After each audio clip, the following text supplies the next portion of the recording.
Bonjour à tous. Alors, dans cette nouvelle vidéo, on va voir le lien entre les deux notions qu'on a abordées dans ce cours, c'est-à-dire les intégrales et les primitives. Alors, pour ça, j'ai besoin de définir un nouvel objet, c'est la fonction r sous la courbe.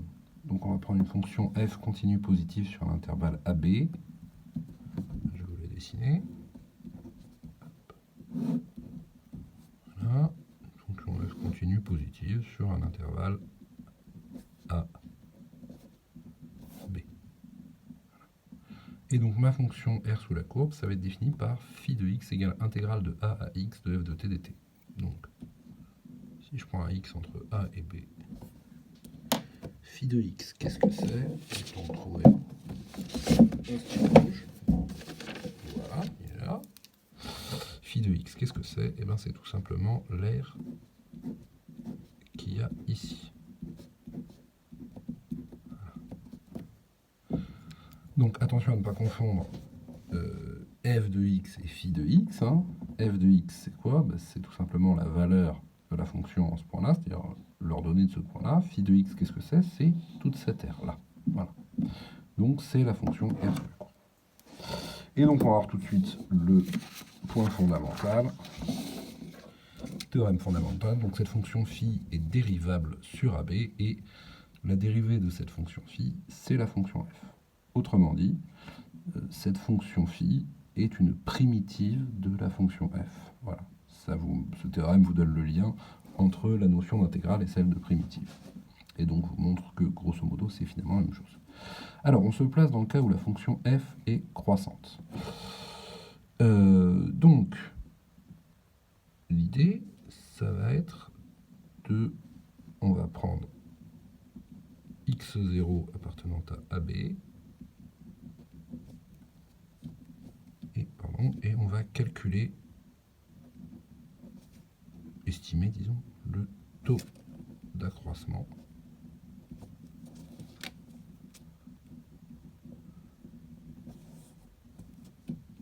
de phi en x0. Voilà.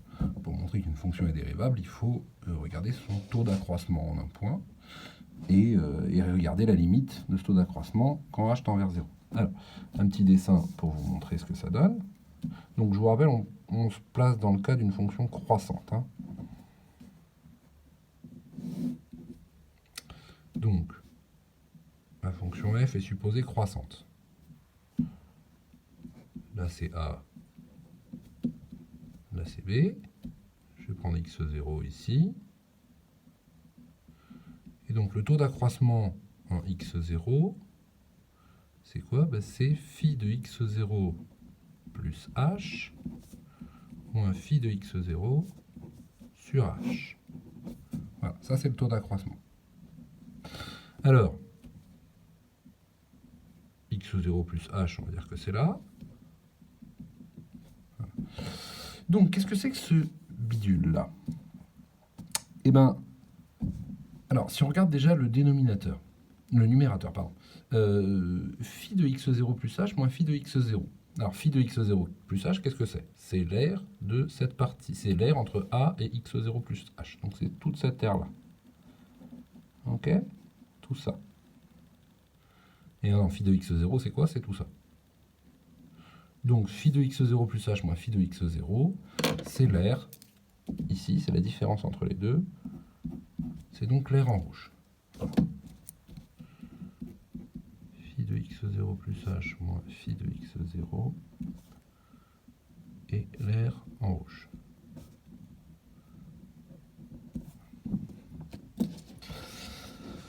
Ok, alors, donc on va déjà se placer dans le premier cas, on va prendre h positif. On va regarder ce qui se passe, la limite quand h tend vers 0 de manière positive. Donc c'est ce qui correspond au dessin. Là j'ai pris h positif. Hein. Premier cas, h positif. Alors, eh bien, donc on va déjà essayer d'estimer le numérateur de cette fraction. Phi de x0 plus h moins phi de x0. C'est-à-dire l'aire qu'on a dit, c'était là. Alors, comme f est croissante,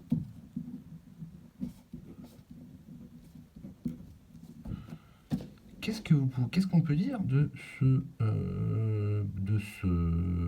cette aire-là? Eh bien, on peut dire qu'elle est déjà elle est plus grande que l'aire de ce petit rectangle-là. Hein, ce petit rectangle dont la hauteur vaut f de x0. Ce petit rectangle-là, hein, je vous le dessine. Voilà. La hauteur vaut f de x0 et la largeur vaut quoi? Elle vaut h. Voilà, donc phi de x0 plus h moins phi de x0, c'est plus grand ou égal à l'aire, donc h fois f de x0. D'accord? L'aire que j'ai hachuré en rouge, là, vous voyez, il y a un petit peu plus que l'aire du rectangle là. Et par ailleurs, bah, on va essayer de regarder. Donc là, on l'a minorée. On va essayer de la majorer aussi. Bah, on va la majorer par quoi? Tout simplement, regardons l'autre bout. Comme f est croissante, eh bien, cette aire-là, elle est plus petite que le grand rectangle de hauteur f de x0 plus h et de largeur toujours h. La largeur ici, c'est h. Voilà. Donc, elle est plus petite que h fois f de x0 plus h. Ok, mais nous, ce qu'on voulait, c'était ça. Donc, qu'est-ce qu'il faut faire? Il faut diviser par h. On divise toute l'inégalité par h. Comme on a supposé h positif, on ne change pas le sens de l'inégalité. Phi de x0 plus h moins phi de x0 sur h plus petit que f de x0 plus h. Voilà. Le plus dur est fait. Parce que, qu'est-ce qu'on a supposé sur notre fonction f? On a supposé qu'elle était continue. Donc, lorsque h tend vers 0, f de x0 plus h, ça tend vers quoi? Eh bien, ça tend vers f de x0. Ce qui est à l'intérieur, la variable de la fonction tend vers x0. Comme la fonction est continue, la limite, c'est l'image de la fonction. C'est l'image par la fonction, donc f de x0. Voilà. Comme f est continue en x0,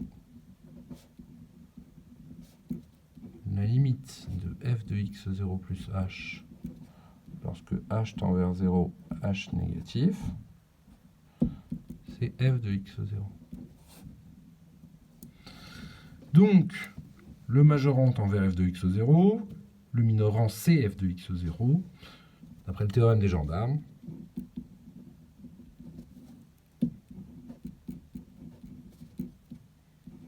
La limite de phi de x0 plus h moins phi de x0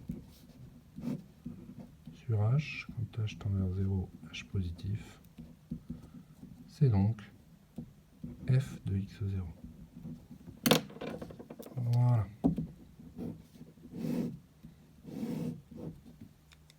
Donc on a montré que quand h tendait vers 0 de façon positive, ça donnait bien f de x0. Dans le cas h négatif, c'est exactement pareil.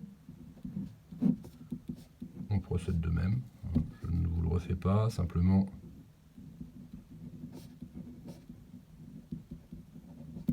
Et on obtient exactement la même chose. Hein, simplement, donc voilà. Le cas h négatif, c'est quoi? C'est...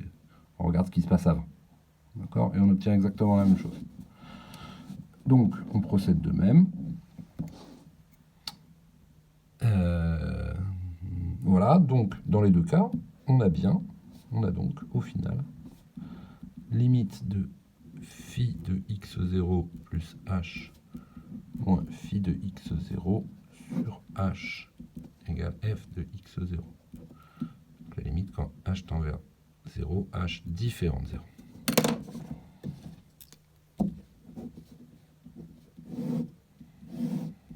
Mais qu'est-ce que ça veut dire? Ça veut dire que la fonction phi est dérivable en x0 et que phi' de x0, c'est quoi? C'est la limite du taux d'accroissement, c'est-à-dire f de x0.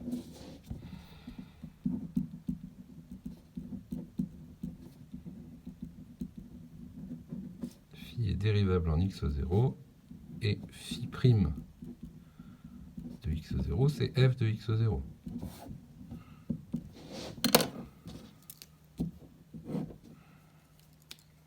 Oui, mais x0, je n'ai pas fait du tout d'hypothèse dessus. C'est un réel quelconque entre A et B. Donc, si c'est vrai pour n'importe quel réel, si c'est vrai pour x0, c'est vrai pour n'importe quel réel entre A et B, hein, c'est un réel quelconque.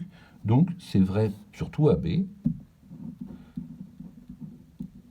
Phi est dérivable sur AB et phi prime égale f. Voilà. Donc, votre fonction phi est bien une primitive de la fonction f.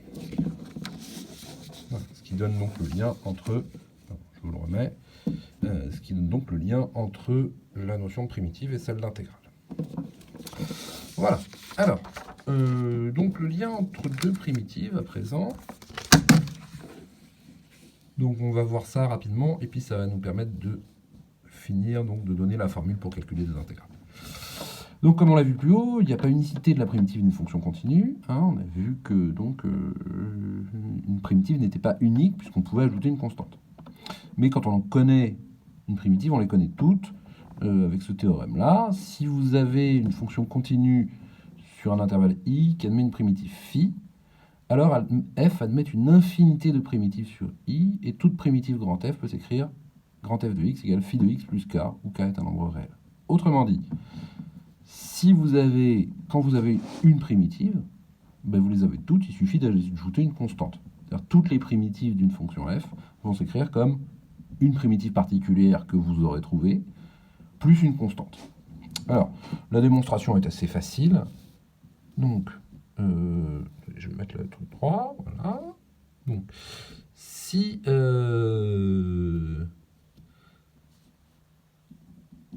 f et grand phi sont deux primitives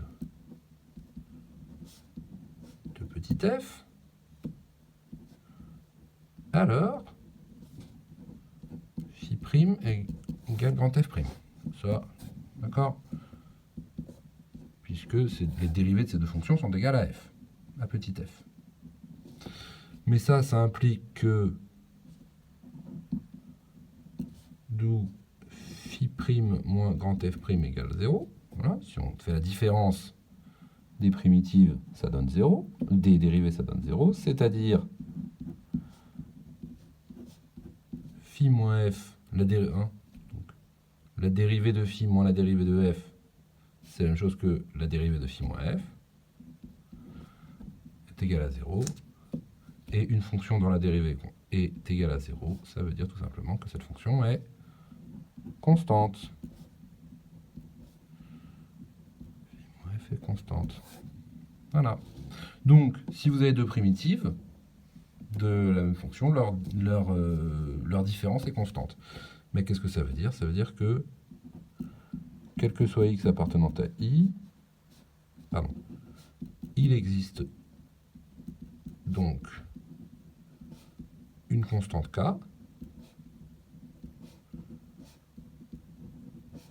telle que, quel que soit x appartenant à i, f de x égale phi de x plus k. Voilà. Donc, vous avez, à partir de là, donc vos deux...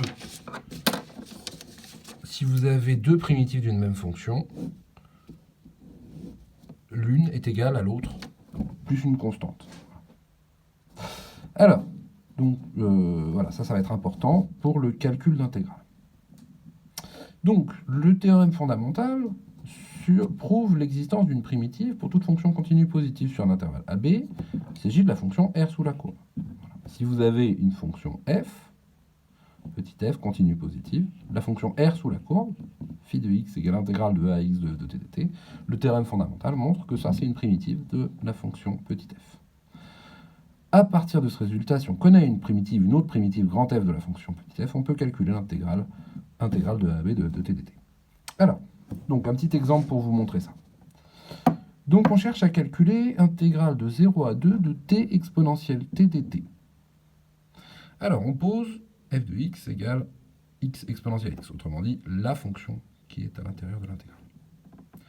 Donc montrer que les fonctions grand f et grand g définies par f de x égale intégrale de 0 à x de t exponentielle t dt et g de x égale exponentielle x x moins 1 sont deux primitives de la fonction petit f. Un des dire qu'il existe une constante k telle que... Alors, donc on va montrer que ces deux fonctions sont bien des primitives de petit f. Alors, la fonction grand f, eh bien, c'est le théorème fondamental lui-même, d'accord? Donc, on a vu que, je vous le remontre, si on définissait une fonction comme ça, le théorème fondamental vous disait que cette fonction était dérivable et que la dérivée, c'était la fonction qui était dans l'intégrale. Voilà. Donc, si on... Donc, voilà, excusez-moi, je reprends. La dérivée de cette fonction-là, c'est quoi? Eh bien, comme c'est l'intégrale de 0 à x d'une fonction continue positive, eh bien, la dérivée de celle-là, c'est la fonction qui est dans l'intégrale. Hein. f' de x égale x exponentielle x, d'après le théorème fondamental.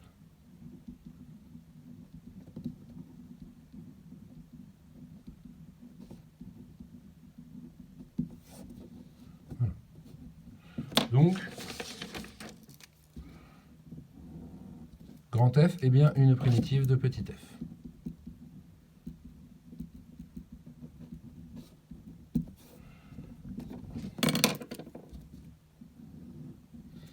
Alors, pour G, bon, il y a un tout petit peu plus de calcul à faire, mais ce n'est pas très compliqué non plus. Si vous dérivez la fonction G, G' de x, ça donne quoi? Eh bien, ça donne... donc c'est e puissance x fois x moins 1, donc c'est un produit de fonctions dérivables, vous le dérivez comme tel. Ça donne donc la dérivée du premier e puissance x fois le deuxième x moins 1, plus le premier e puissance x fois la dérivée du second 1. Ça vous donne quoi? Ça vous donne e puissance x fois x moins 1 plus 1. C'est-à-dire x e puissance x, c'est-à-dire f de x. Voilà. Donc g' de x.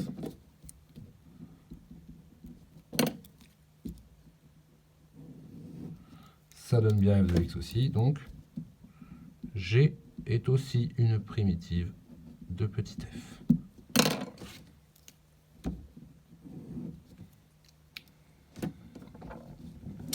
Autrement dit, nos deux fonctions f et g, qui sont définies là, haut, sont deux primitives de cette fonction petit f. Qu'est-ce qu'on peut en dire? Eh bien, on a vu plus haut que si on avait deux primitives d'une même fonction, la différence entre les deux, c'était forcément une constante. Donc, d'après le théorème précédent,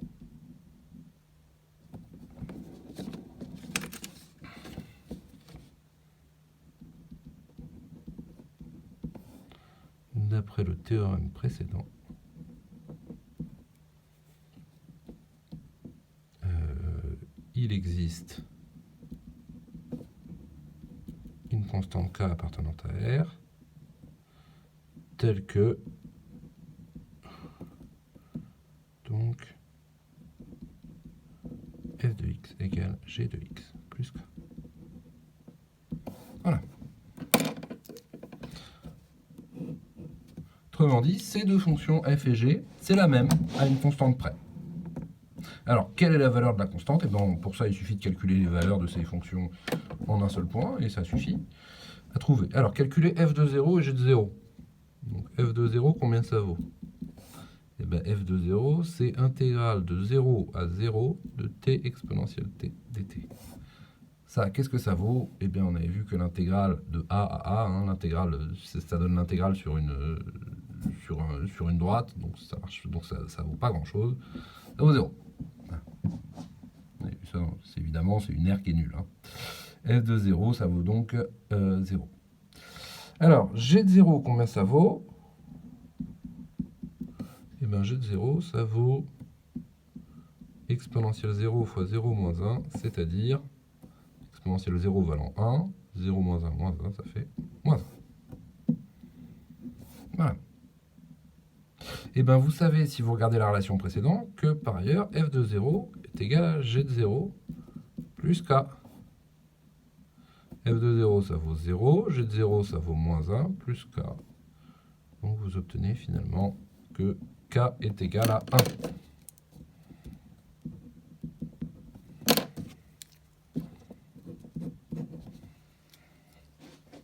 Voilà, donc cette fonction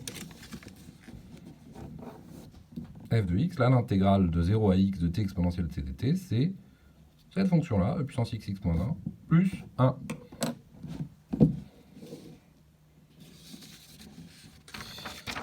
Alors,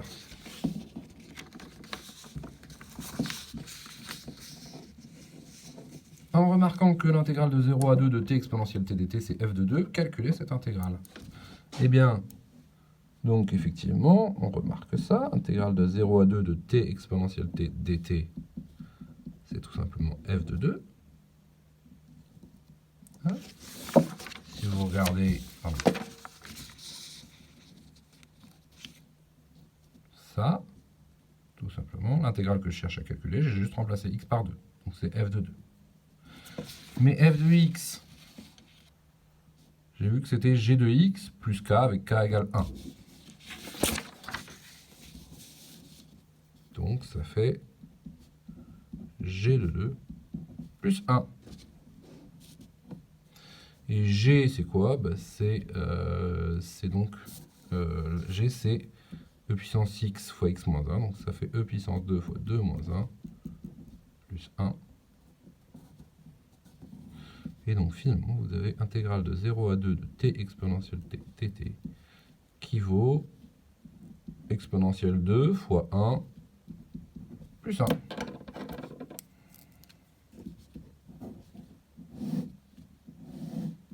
Voilà. Bon, la démonstration est un tout petit peu, le calcul est un tout petit peu laborieux. Hein, trouver la primitive, tout ça, c'est pas hyper. Enfin, trouver le lien entre l'intégrale et la primitive, voilà, c'est pas forcément très, très amusant à refaire à chaque fois. Donc, on va admettre le résultat suivant. Hein. Si vous avez f, une fonction continue positive sur un intervalle AB, si grand f est une primitive de f, alors intégrale de a à b de f de t dt, c'est égal à f de b moins f de a. Voilà, grand f de b moins grand f de a.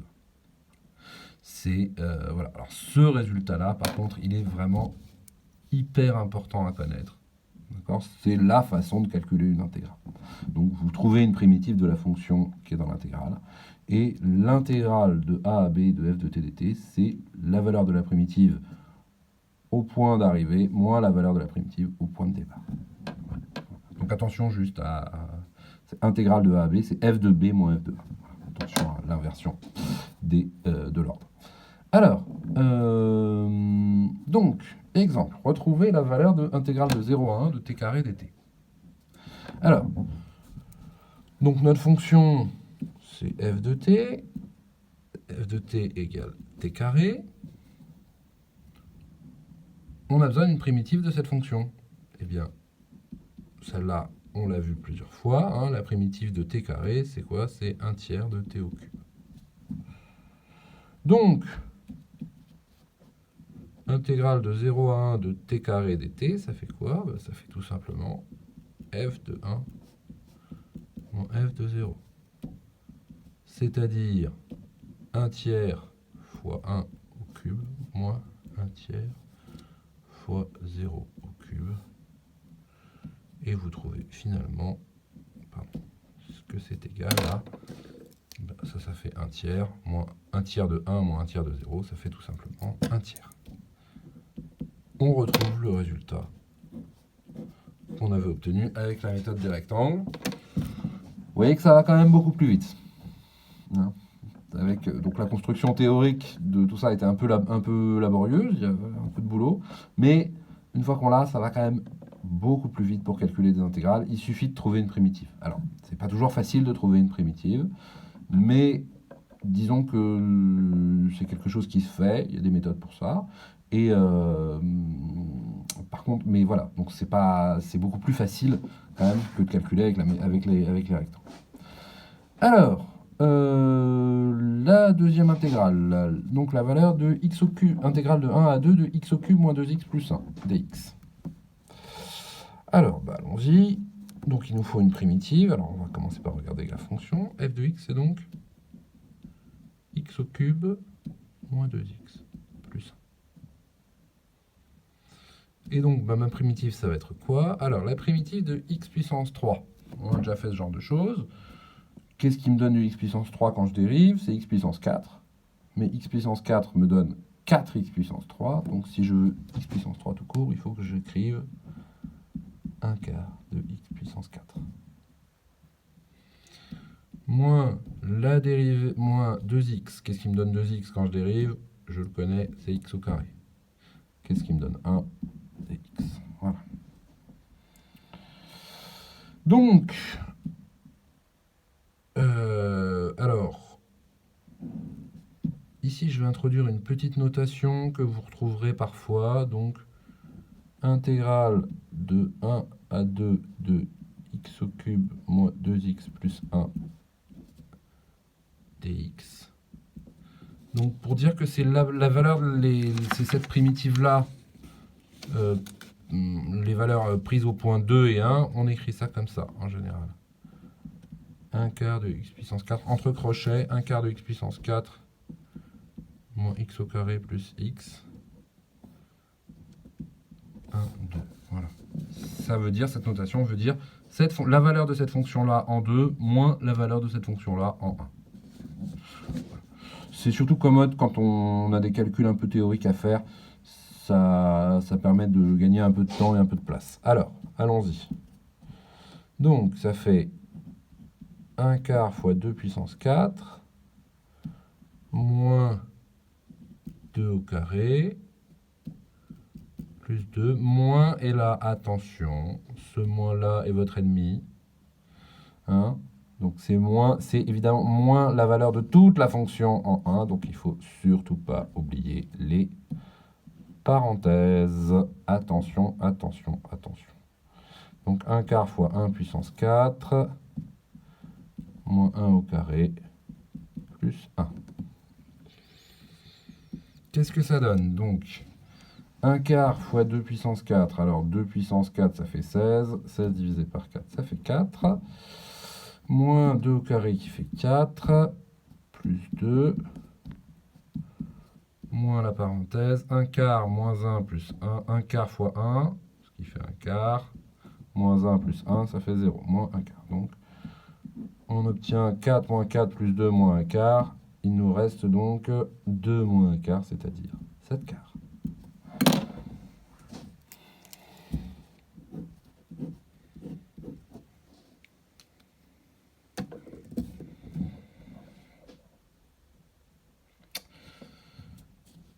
Voilà, donc attention à ça, hein, quand vous avez une expression développée que vous êtes en train d'intégrer, attention à bien penser à mettre des parenthèses ici. Ok, dernier exemple, et on s'arrêtera là. Donc la valeur de intégrale de 1 à u intégrale de 1 à 3 de 1 sur u du. Alors, on a déjà vu la primitive de la fonction inverse, hein, donc f de u égale 1 sur u. Qu'est-ce que c'est que la primitive de la fonction inverse? Eh bien, c'est la fonction ln. Donc, intégrale de 1 à 3 de 1 sur u du, c'est ln de u, crochet 1, 3. Ce qui fait ln de 3 moins ln de 1. ln de 1, bah, ça vaut 0. Donc, il reste ln de 3. Voilà. Hop. Voilà, donc j'insiste sur ce résultat qui est quand même vraiment, vraiment important. Pardon, je vous laisse ça 2 secondes pour que vous regardiez un peu. ln de 1, ça vaut 0. Donc j'insiste sur ce résultat-là, vraiment hyper important. C'est comme ça qu'on va calculer des intégrales à partir de maintenant. Voilà, donc il faudra savoir calculer les primitives. Voilà, bon bah écoutez, je vous ferai demain, je vous enverrai demain une correction des petits exercices d'application. Voilà, d'ici là, portez-vous bien.